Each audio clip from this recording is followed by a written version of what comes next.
Save the cat జానరాలోని సిరీస్లో ఇది నా 4th వీడియో.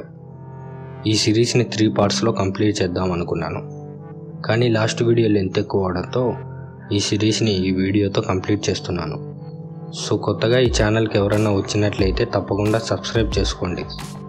అలాగే ఈ వీడియో నచ్చినట్లయితే లైక్ చేయండి. ఇంకా ఈ ఛానల్లో స్క్రిప్ట్ రైటింగ్కి సంబంధించిన మరింత కంటెంట్ పోస్ట్ చేయడం జరుగుతుంది. సో వాటన్నిటిని మీరు మిస్ అవ్వకుండా ఉండాలంటే బెల్ నోటిఫికేషన్ని ఆన్లో పెట్టుకోండి.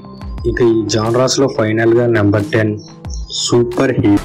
ఒక అసాధారణమైన వ్యక్తి ఒక సాధారణ ప్రపంచంలో జీవించడమే ఈ జానరా యొక్క మెయిన్ థీమ్. మనం ఈ జానరాలోని మూవీస్ని ఆల్రెడీ చాలానే చూసేసి ఉన్నాం. సో ఈ జానరా గురించి ఎక్కువ ఎక్స్ప్లెనేషన్ ఏమీ అవసరం లేదు. ఈ జానరా యొక్క వర్కింగ్ ఎలిమెంట్స్ గురించి మాట్లాడుకుంటే ముందుగా నెంబర్ 1 ఆ స్పెషల్ పవర్. ఈ జానరాలోని ప్రతి మూవీలో హీరోకి స్పెషల్ పవర్ అనేది ఉంటుంది. ఆ పవర్ తనకి ఎలా అయినా లభించి ఉండవచ్చు.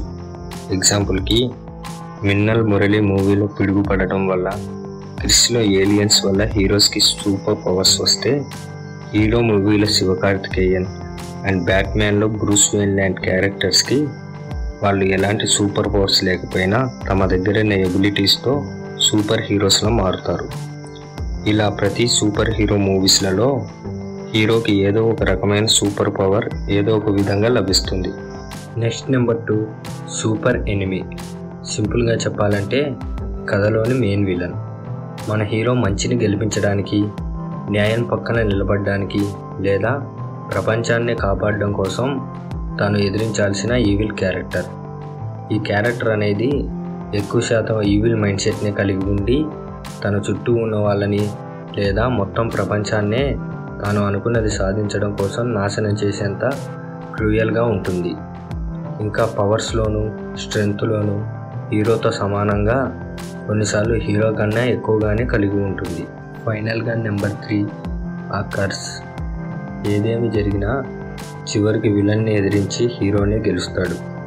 కానీ హీరోని అలా గెలవకుండా ఆపుతున్న ఎలిమెంట్నే తనకున్న కర్స్ అనుకోవచ్చు.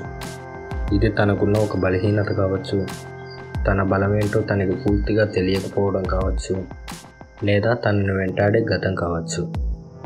ఇలా విలన్ని ఎదిరించి ఓడించకుండా తనని ఆపుతున్న వీక్నెస్ని హీరో చివరికి గుర్తించి దాన్ని ఓవర్కమ్ చేసి చివరికి విలన్ని ఎదిరించి తాను గెలుస్తాడు.